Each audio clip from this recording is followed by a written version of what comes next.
tijolo. Por isso que o que Ele quer é totalmente o teu coração para que Ele habite. Por isso que Isaías, no capítulo 55, verso 6, ele foi bem claro. Ele disse: buscai o Senhor enquanto há tempo, invocai o seu nome enquanto Ele está perto. Isaías não disse: vá para um templo. Não, ele disse: invoca o nome do Senhor. Busque o Senhor enquanto há tempo. O verdadeiro templo, a verdadeira casa hoje, são o homem. É o homem e a mulher. O coração do homem e da mulher que é a verdadeira casa de Deus. Deus quer habitar dentro do teu coração. Ele quer transformar a tua vida. E a partir do momento quando Ele transformar a tua vida, você será embaixador dEle aqui na terra. Você terá prazer de anunciar o nome dEle. Porque se você está percebendo nos dias de hoje, as pessoas estão tendo nojo ao ouvir a palavra do Salvador. Jesus Cristo disse que nos últimos dias os cristãos seriam odiados por causa do nome dEle. Hoje, se você passasse com um carro de funk aqui, todo mundo não mandaria baixar o som. Mas se você passar pregando o Evangelho, manda baixar o som, chama a polícia. Sabe por quê? Para se cumprir o que Jesus falou. Para se cumprir o que o Salvador disse lá em Mateus 24, verso 11 e 12. Ele disse que nos últimos dias, os verdadeiros adoradores seriam perseguidos e até mortos por causa do nome dEle. Então a palavra do Criador tem que se cumprir. Ela vai se cumprir. Se você não conhece as Escrituras, Paulo foi morto por causa da pregação do Evangelho.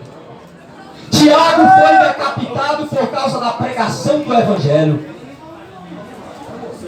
Todos os apóstolos foram perseguidos por causa da pregação do Evangelho. Para se cumprir a profecia, Jesus disse que não cairia um tiro da palavra dele que não se cumprisse. Hoje, os verdadeiros cristãos são odiados por causa da pregação do Evangelho.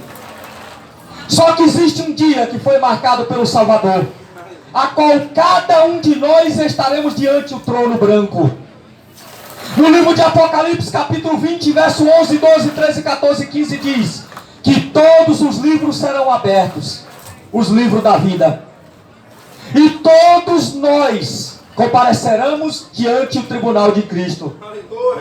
O apóstolo Paulo diz no livro de 2 Coríntios, no capítulo 5, verso 10, que cada um de nós compareceremos ao tribunal daquele que venceu a morte, daquele que apareceu ao terceiro dia às mulheres no túmulo, daquele que apareceu a Pedro. Cada um de nós compareceremos diante ao tribunal daquele que apareceu a João na ilha de Pátimo quando ele estava preso. Aquele que no livro de Apocalipse capítulo 3 estava exortando as 7 igrejas. Aquele que falou para a única igreja que estava perfeita diante dele, a igreja de Filadélfia. Aquele que disse: porque você não negaste o meu nome e não negaste a minha palavra, dar-te-ei a coroa da vida eterna. Este mesmo Jesus Cristo, que cada um de nós estaremos diante do trono dele. Esse mesmo Jesus Cristo que no livro de Mateus capítulo 10, verso 34, 33, 35 e 36 ele disse: aquele que me negar diante dos homens, eu negarei diante do meu Pai. Mas aquele que me confessar diante dos homens, eu confessarei diante do meu Pai e dos anjos que estão no céu. Quantos que têm negado o nome do Salvador? Quantos que têm rejeitado a palavra do Salvador?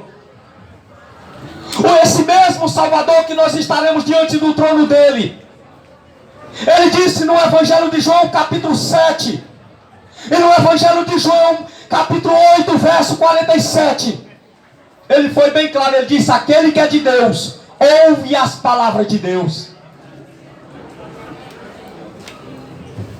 O mesmo Jesus Cristo que disse que ninguém pode vir a mim se o Pai que me enviou não trouxer. Cada um de nós estaremos diante do trono, de joelho dobrado e de rosto em terra, quando Ele chamar para o acerto de conta com toda a humanidade, principalmente aqueles que rejeitaram o seu testemunho, aqueles que rejeitaram a sua palavra.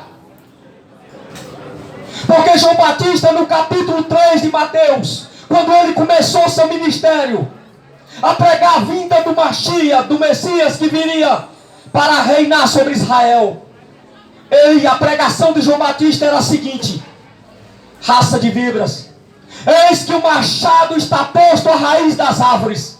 Toda árvore, pois, que não produzir frutos, será arrancada e cortada e lançada no fogo. João Batista não passava a mão na cabeça de ninguém. Assim como Paulo, Pedro, Tiago e João pregaram o evangelho, doa a quem doer.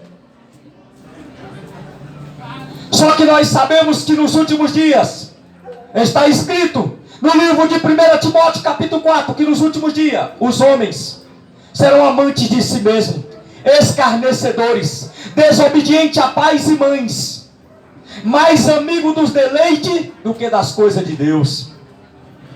Nós sabemos muito bem claro, a igreja do Salvador, ela é ciente de todas as coisas que vão acontecer nos últimos dias, que as pessoas vão rejeitar o nome do Salvador, vão rejeitar a palavra dele, a qual já estão rejeitando. Estão rejeitando a palavra do Salvador por causa de um boneco de gesso. Estão rejeitando a palavra do Salvador para seguir outro evangelho, a qual não foi o evangelho que Paulo pregou. Quantos que estão se desviando do evangelho verdadeiro, do evangelho da graça? Quantos que estão indo atrás de outro evangelho, evangelho de campanha, evangelho de voto, evangelho de procissão, o evangelho que Paulo não pregou, Pedro não pregou, Tiago não pregou? Quantos que estão se afastando do propósito natural da vida do Salvador? Você sabia que no livro de Isaías, no capítulo 53, está escrito tudo o que aconteceria com o Salvador? Isaías, há mais de 430 anos antes da vinda do Salvador, mais ou menos, porque eu não tenho a data exata, mais de 400 anos antes da vinda do Salvador, ele profetizou tudo o que aconteceria com Cristo. Ele disse que ele seria desprezado, que ele seria moído, que ele seria escarnecido, porque o Senhor achou bom moê-lo por causa das nossas transgressões. Todas as nossas iniquidades caiu sobre ele. O pecado, a paz que ele nos trouxe. No Evangelho de João, no capítulo 14, verso 27, ele disse: eu vos dou a minha paz eu vos dou, e eu não dou como o mundo a dá. A paz que ele dá, você mesmo no meio da guerra, você é feliz. A paz que Cristo dá, ainda que você passe por luta, ainda que você passe por aflição, ninguém consegue roubar essa paz, porque a paz que Cristo dá, ela é interior, ela é dentro do interior do homem. E a paz que Cristo dá, ela vem por intermédio do seu Espírito Santo. É por isso que Jesus diz: a paz que eu dou, o mundo não pode dar. A paz que Cristo dá, ela é uma paz que te dá garantia da salvação. Ainda que você morra, você sabe que viverá eternamente ao lado do Salvador. A paz que Cristo dá é a mesma paz que quando ele chegou diante do túmulo, a qual estava enterrado Lázaro, há mais de 4 dias, ele disse: aquele que crê em mim, ainda que esteja morto, viverá. Esta é a paz que Cristo dá. E Maria, a irmã de Lázaro, quando ela avistou o Salvador, ela disse: eu sei que Lázaro ressuscitará no último dia. O Senhor disse: Maria, Marta, Eu sou a ressurreição e a vida. Aquele que crê em mim, ainda que esteja morto, viverá. Todos os apóstolos morreram nessa certeza. Todos aqueles que seguiram este Cristo, este Machia, este Salvador, morreram na certeza que um dia vão ressuscitar e vão viver para o século do século ao lado do Salvador, este mesmo. É por isso que Jesus foi bem claro, ele disse: aquele que quiser vir após mim, negue a si mesmo, pegue a sua cruz e siga-me. Eu imagino como foi para Pedro, Tiago, João, os apóstolos, Bartolomeu, quando eles encontraram o Messias, e o Messias falou para eles: vem e me segue. Eu imagino como foi a reação daqueles homens. Eles não pensaram duas vezes, falou: vamos, porque ali tem a salvação, vamos. Ainda que nós passamos fome, ainda que nós passamos por luta, vamos, porque ali tem a vida eterna. Aqueles homens não olharam para trás. Eles seguiram aquele homem que muitas vezes, muitos deles nem acreditavam que ele era o Messias, mas seguiram. Quantos que não querem seguir? Quantos que não ouvem ao chamado do Senhor? A qual o Senhor diz: vem, me segue. Não, Senhor, eu quero aproveitar a minha vida ainda aqui, vou aproveitar a minha juventude. Quantos que negam o chamado do Salvador? Você, muitas vezes você não sabe. O Senhor pode estar chamando você hoje pela última vez e você não sabe.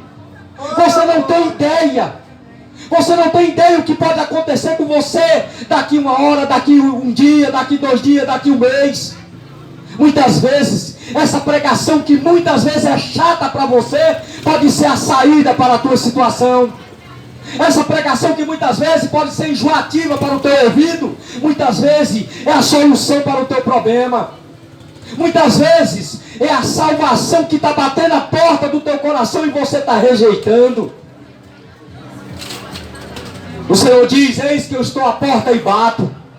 Aquele que abrir, entrarei, cearei com ele e ele comigo. Ele bate. Agora eu quero ver se você abre a porta do teu coração, para que a palavra dele entre, penetre, faça florescer, para que você tenha certeza que ao partir desta vida, existe outra, existe uma eternidade te esperando. Eis que o Senhor está vindo, o Salvador está vindo para buscar os seus escolhidos. Ele disse: muitos são chamados, mas são poucos escolhidos. Porque para você ser escolhido, você tem que passar pelo processo. Para poder você ser escolhido, você tem que passar pela peneira do Evangelho. Jesus escolheu mais de 70 discípulos, só permaneceu 11. 11 discípulos permaneceu, porque um que estava andando no meio dele não era discípulo, era um enganador. Estava lá para esperar o momento certo para entregar o Salvador. Ele escolheu 70 discípulos, mais de 70. Só ficaram 11. Para você ver que o Senhor peneira. O Senhor é lapidador de diamante. Ele não pega o diamante bruto e ele já guarda, não. Ele faz uma preparação. Ele pega o diamante, ele pega a pedra bruta e lapida ela. Assim ele faz com a sua igreja. Assim ele faz com os seus escolhidos. Ele prepara, ele dá a palavra, ele dá o seu Espírito Santo, ele derrama sobre ele os dons, ele vai lapidando. Mas quando ele vê que aquela pedra não quer ser lapidada, ele lança fora. Ele é bem claro, ele diz: todo aquele que vem a mim, de maneira nenhuma lançarei fora. Mas para poder não ser lançado fora, tem que ir até ele. Porque ele disse no Evangelho de Mateus, no capítulo 11, verso 28: vinde a mim, todos que estáis cansados, sobrecarregados, e eu vos aliviarei. Tem que ir até ele. Até ele você tem que ir. Por isso que ele diz: eis que estou à porta e bato. ele bate, mas você tem que ir até ele. Ele não é invasor, ele é educado. É por isso que ele manda pregar o seu evangelho. Se você quiser e ouvir, guardar, você é bem-aventurado. Porque a palavra do Senhor diz: bem-aventurado aquele que ouve, aquele que lê e aquele que escuta as palavras da profecia deste livro. Bem-aventurado. Você sabe o que significa bem-aventurado? Mais do que feliz. Mais do que feliz. A palavra bem-aventurado significa mais do que feliz. Por isso que lá em Apocalipse, no capítulo 1 diz: bem-aventurado aquele que ouve, aquele que pratica as palavras da profecia deste livro. Porque os dias se aproximam. Os dias do nosso Salvador se aproximam. Há uma semana atrás, nos Estados Unidos, na China, na região do Oriente Médio, o céu ficou vermelho, cor de sangue, por 2 dias. Lá no livro de Joel, no capítulo 2, verso 28, está escrito: eis que nos últimos dias mostrarei prodígio nos céus e na terra. Joel capítulo 2, verso 28. 2 dias o céu ficou vermelho lá nos Estados Unidos e lá na China. E quantos sinais o Senhor tem mostrado na terra? O Senhor disse que nos últimos dias aconteceria guerras, rumores de guerras. Tivemos 2 guerras mundiais. Estamos na eminência da terceira. E todo dia estoura guerras, rumores de guerra. E as pessoas não percebem. As pessoas estão dormindo. Por isso que Jesus disse que a vinda dele seria como os dias de Noé. Que as pessoas estariam desapercebidas. Foi assim que aconteceu com a geração de Noé. A geração de Noé nunca tinha visto chuva cair sobre a terra. Até que o dilúvio veio. Só que Noé pregava para aquela geração. Noé falava que o Senhor destruiria toda a raça humana. E aquelas pessoas não estavam atentas.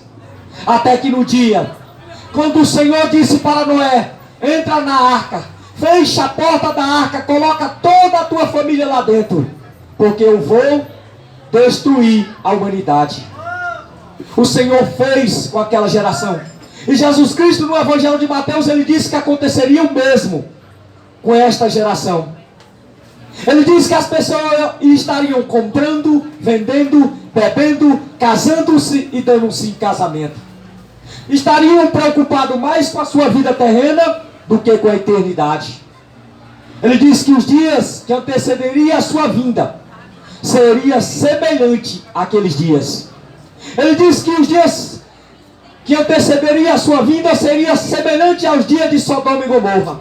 Sodoma e Gomorra, as pessoas não estavam atentas. Até que o Senhor mandou 2 anjos sobre aquela cidade para retirar Ló e a sua família. Porque o Senhor achou eles justos diante dele. Por causa do seu servo Abraão, mandou retirar eles daquela cidade. Sodoma e Gomorra e mais 5 cidades vizinhas foram destruídas a fogo pelo Eterno. Ele disse que esta geração aconteceria o mesmo. Porque é uma geração que não aceita a pregação do Evangelho. É uma geração que não suporta ouvir falar da pregação do Evangelho. Mas engraçado que se você perguntar que a pessoa crê em Jesus, ela diz: eu creio em Jesus, eu amo Jesus. Só que Jesus disse que aquele que ama Ele, ama as suas palavras. No Evangelho de João, capítulo 14, verso 21, 22, 24 e 25, ele diz: aquele que me ama, guarda as minhas palavras. Aí prova o amor das pessoas. Quem ama Jesus Cristo, ama a sua palavra. Quem rejeita a palavra de Jesus Cristo, ama outro Senhor, a qual não é Jesus. O nome desse Senhor, sabe como se chama? Satanás, príncipe deste século. Este.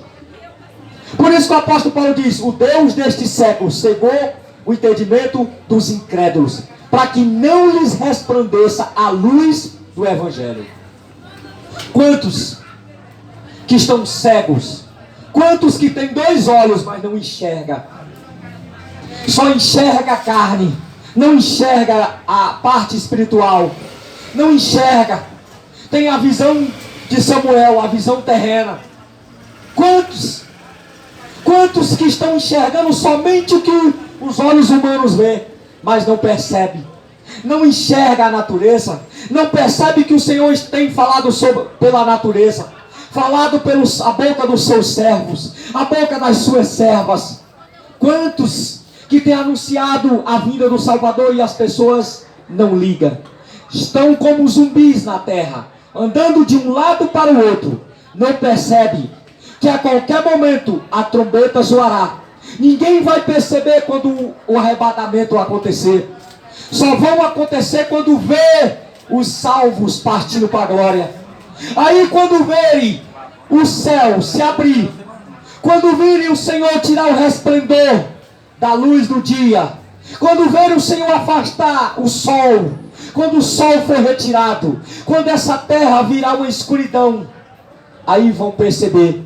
Aí será tarde demais. Quando o Senhor retirar a sua igreja, o seu povo, o seu escolhido. Quando eu falo igreja, eu não estou falando de templo. Eu estou falando de pessoas, de crentes, cristãos verdadeiros, que acreditam na salvação, que acreditam que a cruz foi suficiente para salvar a sua alma. São esses que eu estou falando. São essas pessoas que estão esperando o arrebatamento da igreja. São aqueles que estão lavando as suas vestes. São aqueles que estão se espiritualizando, que estão orando, que estão jejuando, que estão lendo a palavra, que estão se espiritualizando a cada dia mais, para ser dignos de ver o arrebatamento. Porque o arrebatamento é mais real do que o que você enxerga hoje como realidade. O arrebatamento da igreja está próximo. A qualquer momento o Senhor virá para buscar o seu povo, assim como Ele prometia. Você acha que o Senhor não prometia para aquele povo? O Senhor não falava para aquele povo que estava escravo lá no Egito, que um dia Ele libertaria aquele povo? Verdade. O Senhor tinha profetizado há mais de 400 anos. Pela boca falou mediante o seu filho para Abraão, que o seu povo, a sua descendência, seria escrava numa terra estrangeira por mais de 400 anos. E o Senhor disse que com a mão forte Ele libertaria aquele povo. E com mais de 400 anos Ele cumpriu. Ele cumpriu com a sua promessa. A prova que Ele sabia, a prova que aquele povo sabia que seria liberto, José. Quando José estava morrendo, ele disse que era para quando o povo saísse do Egito, era para levar os ossos dele para enterrar na nova Canaã. A ponto que quando o povo saiu do Egito, a primeira coisa que eles fizeram, pegaram os ossos de José e levaram para enterrar na terra prometida. Porque José tinha profetizado isso antes daquele povo sair do Egito. Eles sabiam que o Senhor libertaria eles da escravidão. Eles sabiam. Assim é o que a igreja tem pregado há mais de 2000 anos sobre a terra, que um dia o Senhor virá, um dia o Senhor livrará o seu povo da maldição que foi lançada sobre essa terra, pela desobediência do homem. Porque se você não ler as escrituras, lá no livro de Gênesis, no capítulo 3, por causa da desobediência do homem, o Senhor amaldiçoou esta terra com pragas, com pestes. Ele falou que por causa do homem a terra seria amaldiçoada, por causa da desobediência do homem. Mas lá no Gênesis capítulo 3, do verso 15 em diante, ele prometeu que da semente da mulher nasceria um varão, um homem que pisaria a cabeça da serpente, um homem que nasceu para pisar a cabeça do diabo. O nome dele era Jesus Cristo, Rei dos reis e Senhor dos senhores. Essa profecia se cumpriu quando ele nasceu de uma virgem, de uma mulher que era humilde, de uma mulher pobre, de Belém da Galileia. Ele nasceu desta virgem para se cumprir o que o Senhor tinha falado há mais de 3000 anos pela boca de Moisés. Senhor. Ele cumpriu a sua promessa. E a profecia se cumpriu. Quando Machia nasceu, aos 12 anos de idade, ele era cheio do Espírito Santo. Ao ponto que no templo de Jerusalém, ele colocou todos os sacerdotes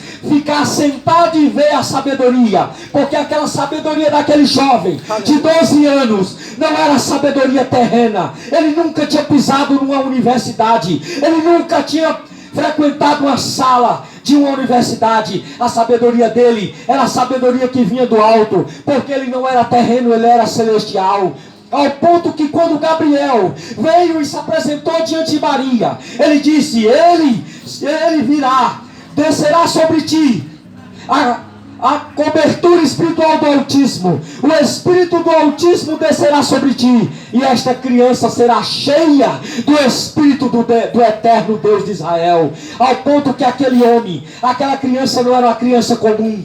Ao ponto que aonde ele passava, todos se maravilhavam com a sua doutrina. Todos se maravilhavam, porque via a autoridade que vinha daquele homem, porque aquele homem era profetizado a respeito dele. Moisés profetizou, Davi profetizou, Josué profetizou, Isaías profetizou, Jeremias profetizou, tudo a respeito da vinda do Salvador. Ezequiel também profetizou, Daniel também profetizou. É por isso que aquele que é de Deus, aquele que vem, aquele que nasceu da vontade de Deus, o próprio Cristo, ele veio para desfazer todas as obras do diabo.